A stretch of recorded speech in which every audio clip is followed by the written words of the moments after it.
What has happened, everybody? James Hancock here. I'm back to review the season premiere of Dune Prophecy on HBO, which is a very tough act to follow after last week's amazing finale to The Penguin. And I regret to report that my first impression of the show is that it's a little forgettable, it's a little generic. Overall, it's a pretty, subpar contribution to the overall Dune franchise. Although, the preview for what's to come in the weeks ahead was enough to get me to come back next week. But in terms of the overall timeline of the Dune franchise, this new story is set about 100 years, or a little over 100 years, after the Butlerian Jihad, and more or less 10,000 years before the events of Frank Herbert's novels, as well as Denis Villeneuve's adaptations. And I've got the first 4 books of the Dune series right there. I've only read the first 4. I'm kind of saving the last 2 for a rainy day, but I've read the first book a couple times, and it's one of my all-time favorite reading experiences, which maybe makes me a little bit of a tight ass when it comes to adaptations. However, the fatal flaw of this show, or the most ill-conceived part of this show, is that it's not based on Frank Herbert's books. It's not even based on the books of his son Brian Herbert, who kind of took the baton and ran with it after his father's death. And he's written many books set in the overall Dune universe alongside his co-writer Kevin J. Anderson. But this show uses their Great Schools of Dune trilogy as kind of a backdrop without actually adapting any of the characters or storylines. But I've never read the Great Schools of Dune. I probably will never read anything by Brian Herbert. I'm happy more or less just to stick with Frank Herbert's books. We've been blessed with 6 giant novels by the original author. And once again, if I'm coming across like an overly rigid asshole, I'll take it, I'll accept it, so be it. But I'm not really interested in any stories or any shows or any movies that are based on anything other than the actual books of Frank Herbert himself. But getting back to this show itself, it stars Emily Watson as Valia Harkonnen, and the story deals with the early days of the Bene Gesserit as they seek to manipulate the great houses, accumulate power, etc., and so forth, with all sorts of palace intrigue and assassinations and backstabbing and genetic manipulation and all that stuff. It's basically Game of Thrones in space. And I'm sure that is exactly how the showrunners pitched it to HBO, because it's grand and it's stately and it's often slow and ponderous and obviously expensive, but you can almost kind of see it visibly straining to capture the gravitas of Frank Herbert's books, but coming up short. But going back to the idea of this show being pitched as more or less Game of Thrones set in space, what it reminded me of was my very first job interview I ever had in Los Angeles. When I was looking for our summer internship in summer of 1997, I was interviewing with like a development exec. I'm not even quite sure what his role was, but he took a call in the middle of the interview, and he was basically trying to make the pitch for some screenplay that he was trying to sell another person on. And he kept saying, it's like Die Hard on an asteroid hurtling towards Earth. And he just kept saying, it's like Die Hard on an asteroid. And it reminded me of just how many movies in the 1990s were basically pitched as like, oh, it's Die Hard but on a bus, or Die Hard but on a ship. And obviously this became Speed and Under Siege and that sort of thing. But people kept remaking Die Hard just in different settings. And obviously Game of Thrones was wildly successful for HBO. It wouldn't surprise me if for the next 30, 40 years, they're making like one variation on Game of Thrones after another. But the first episode of Game of Thrones was fucking awesome. It had incredible characters, incredible writing. It immediately hurled you into the story, had a brilliant cliffhanger ending. This first episode for Dune Prophecy, I mean, it's got a little stuff going on, but very little sex appeal, very little murder. It just seems like this kind of like stagnant, inert version of what we've already seen in the Denis Villeneuve films. But I'll acknowledge, or I'll concede, that this show does have an amazing cast. It features Emily Watson, Olivia Williams, Travis Fimmel, I'm not quite sure how he pronounces his last name. It's that crazy looking guy from Vikings, and also Mark Strong. And these are all actors that I love and adore. Like Emily Watson, like check out Breaking the Waves by Lars von Trier. I mean, you'll never recover. It's an emotionally shattering movie. Or Olivia Williams in Rushmore, one of Wes Anderson's best. Or Mark Strong, like throw a rock, you'll find a great Mark Strong performance. One of my favorites, or one of many favorites, would have to be as Merlin in Kingsman: The Secret Service. In any event, HBO spared no expense when it came to putting together a fantastic cast for the show. I just don't think the writers are necessarily up to the task of matching the world created by Frank Herbert. And going into tonight's episode, I was kind of 2 minds, because my nerdy side of my brain was basically saying, like, if it's not based on Frank Herbert's books, like, it can go fuck itself.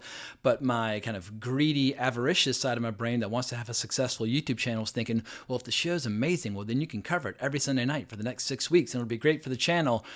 And yeah, my nerdy, aggressive side, or my territorial side of my brain that wants to protect the works of Frank Herbert, I think that side of my brain is winning the struggle. And if I continue to watch the show moving forward, it'll primarily be because I want to have an informed opinion about anything and everything that Legendary is doing with the Dune franchise, because Legendary, obviously, they haven't done us dirty so far. And I won't say this is a terrible show, it's just, it pales in comparison to Dune's Part 1 and 2 by Denis Villeneuve. And just to make it abundantly clear, I absolutely fucking love Dune. I mean, I'm wearing a Jodorowsky's Dune t-shirt, but I won't blindly love anything set in that fictional universe. But on the flip side, I'm kind of an easy lay. I mean, I've seen David Lynch's Dune more times than I can count. I saw it in the theater when I was 8 years old. I mean, it just absolutely melted my brain, even though I didn't have any idea what was going on. And the documentary, Jodorowsky's Dune, it's one of my all-time favorite documentaries. I think it's my favorite movie ever made, just about the creative process. I wanted to make something sacred, una película que diera las alucinaciones de LSD. Si tomara LSD to change the young mind of all the world. And I enjoyed the miniseries. I mean, the miniseries basically took us all the way up through Children of Dune, and it had to leave a lot out. But if you want to see at least the first 3 novels more or less adapted as a story for the screen, the Dune miniseries, it'll get you there. And even though, like any giant nerd, I had my fair share of criticisms about Denis Villeneuve's adaptations, I still love those movies. I mean, my biggest grievance against those 2 movies is that it basically leaves out mentats or barely mentions the mentats. And the mentats are a huge part of the story, a huge part of what gets Paul's brain conditioned for all the trials and tribulations that he's going to endure. And also, Thufir Hawat and all those characters, they're incredible characters. And I feel like Denis Villeneuve, he didn't do him dirty. He just kind of, I guess he ran out of time or ran out of interest. He put all of his energy into like the Bene Gesserit training and sword training, but he left out one of the key disciplines. And this show makes the same mistake. I can't even remember if mentats ever came up once. At least give us a brief glimpse of the Butlerian Jihad, which kind of looked like a ripoff of the intro to T2 Judgment Day. But at least we got to see a bit of the Butlerian Jihad. This show probably would have been better off if it had just adapted or tried to adapt the Butlerian Jihad as opposed to all the palace intrigue that unfolded in the century after. But one of my main complaints for this show is a similar complaint to a lot of shows that try and fail to adapt a big giant series of books, whether you're talking about Andrzej Sapkowski's his Witcher books, or Robert Jordan's Wheel of Time, or The Lord of the Rings, Rings of Power, which isn't even really based on Tolkien. It's kind of very loosely and thinly based on like the appendices, but not even really on that. But the big mistake that a lot of TV writers make is that they look at these worlds as like sandboxes that they can explore, where they can make their own contributions. And I'm just completely totally opposed to that creative philosophy. My attitude is, if you want to write something original, well then write your own books, create your own original shows. Like don't basically capitalize on somebody else's sweat in order to try to further your own career. And there are obviously exceptions. Like if you look at a movie like Paul Verhoeven's Starship Troopers, and I've got that book. Oh, I'm too old and unflexible. I've got the book right over there. But that movie is not a very faithful adaptation of the book. The book's incredible, the movie's incredible, but it's like Paul Verhoeven, what he did with that story, it's so self-evident, just how wildly entertaining it is. It transcends all my nerdy concerns about whether or not the movie is a good adaptation of the book. It also helps that I saw the movie before I ever read the book, but in any case, I'm not completely dogmatic on this subject. Obviously, there are exceptions to every rule. Or going back to Andrzej Sapkowski in the Witcher series, the video game The Witcher 3 is one of the greatest video games ever created, and it's set after all the events of the books. And I feel like that was kind of like the mad genius of this game. So like, well, we're not going to try to adapt the books at all. We're just going to start where the books end.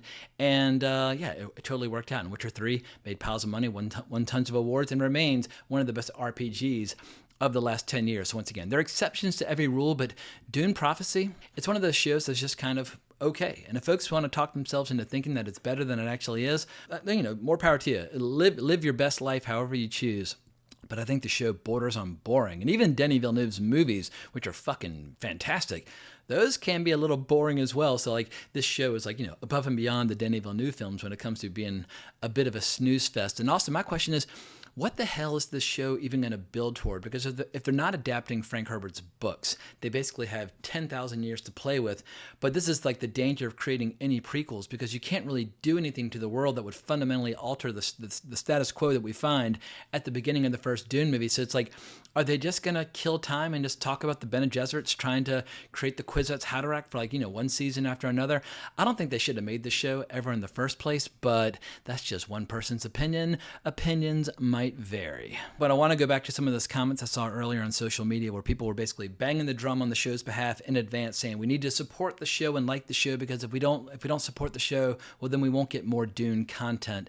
And they specifically said content, not adaptations or movies or shows or that sort of thing. But I feel like if you just want Dune content, well then go on YouTube. There are a million channels devoted to just celebrating and adoring and loving the Dune franchise. That's enough content to keep you busy until the end of whatever life you might be living, like I'm not interested in content related to Dune. I want adaptations of Frank Herbert's books. And we've been incredibly lucky to get some good adaptations. And we've been incredibly lucky that Frank Herbert managed to write so many goddamn books. So once again, I feel like we have eaten very well, and we should just appreciate the material that we have, the books that we have, the movies that we have, the shows that we have. And as far as content goes, I don't feel like it's our job to blindly support mediocre or crummy shows just on the off chance that we might get more mediocre or crummy shows. That's just not the game that I am playing. But let me be clear, I find the show to be vastly superior to an ill-conceived show like The Lord of the Rings, The Rings of Power. However, it does fall into one similar trap that The Rings of Power also falls into, where they try to recreate familiar beats or scenes that we know from other stories, but they're setting those exact same scenes thousands of years in the past, almost as if anytime somebody tells a story set in the Dune universe, it has to have similar beats. Like you have to have a scene where somebody's going through shield practice and that sort of thing. Like, no, like we've already seen that scene with Gurney and Paul in both the Villeneuve adaptation as well as in David Lynch's adaptation. Music, then? No music. I'm packing this for the crossing.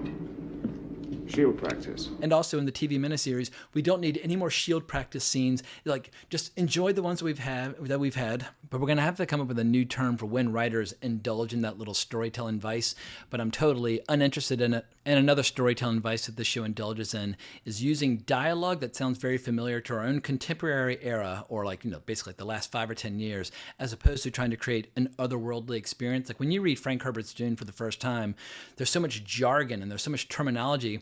It can be a little dense and impenetrable unless you have a glossary to just kind of help get you through the first 40 or 50 pages. But there's a line early on in the episode where Emily Watson says, "My truth lay in prophecy." And it's like, all right, like there's only the truth. Like you can have a character's perspective or a character's point of view, but she should have said like my point of view or my destiny or my fate. Like there are a million other ways to say it.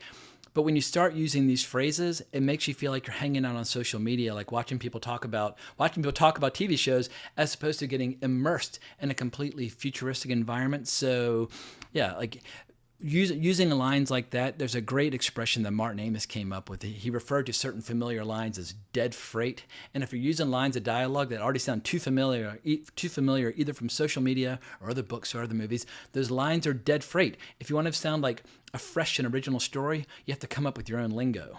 But if I had to come up with one more positive thing to say about the show, it would be that having a Harkonnen as the central character, I don't know if Emily Watson's character Valia is going to end up being the protagonist or the antagonist or a major character or a minor character, but having the story initially unfold from her point of view, where she's basically describing how history is written by the victors, and she feels like that their ancient rival, the Atreides, have been kind of screwing them over, and she wants to tell things from the Harkonnen point of view, and that's kind of a cool, interesting hook. But once again, we're in TV territory as opposed to Frank Herbert territory. But here is the grim reality for Legendary and all their attempts to leverage and to exploit the IP that they have the rights to. The great majority or the great lion's share of the money that they're going to make might have already been made because the rest of Frank Herbert's books, or at least those that I've read, they're much tougher adaptations. Like the first book is this great heroic story of this young warrior like becoming this super being and avenging the death of his father and taking control of the universe. Like it's very easy to get invested in a story like that. But then in Dune Messiah, it starts kind of tearing down the mythology and kind of undoing all that. And as we saw with Joker Folie à Deux, people don't like seeing their heroes or like the central characters kind of coming unspooled. And then Children of Dune is interesting and weird, and it could be a cool adaptation if Villeneuve is even interested in it. The one that I would love to see somebody like take a serious crack at, though, God Emperor of Dune, because God Emperor of Dune is so weird and so deranged, but I just read that earlier this year, and I was just totally enthralled by it. There are a lot of people who say that it's the best book in the series. I think, tap the brakes. Like, obviously, the best book in the series is fucking Dune, and it always will be. But God Emperor of Dune, it would melt people's brains. But the good news is we don't have to wait for somebody to try to make a movie or a show of God Emperor of Dune. We can just read it. It's there. Like, like the battle's already been won. The story's already been told. And so I'm just going to try to appreciate the good things that we've had. And if the show ultimately ends up being kind of a disappointment, it won't deprive my life of meaning. And there are some decent details in this show. Like I like seeing the worm special effects. I mean, I feel like for a TV show, the special effects are truly next level. They've maintained a very high bar in terms of quality.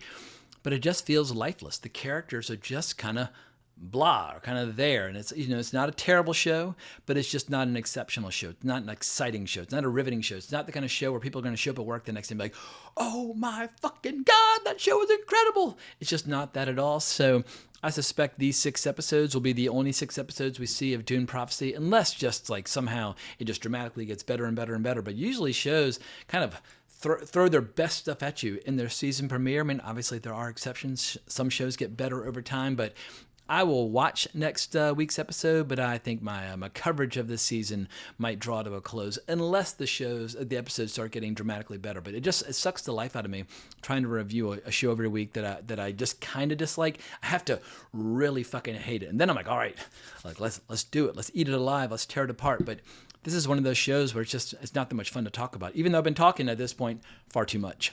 So with that in mind, I'm going to wrap up this video, but let me know what you think down in the comments below. Like, am I being too harsh or am I being too kind? I mean, some people might think that I'm handling this show with kids' gloves and I need to whip up my knives and dig in, but it's just one of those shows that's just kind of there. It's kind of mediocre, and I'm not going to eat it alive, but who knows? Maybe some other people will, and I look forward to hearing what other people have to say. But if you enjoyed this video, please consider liking the video, subscribing to the channel, hitting that notification bell. Hope everybody has an amazing week, but more importantly, as always, onwards and upwards.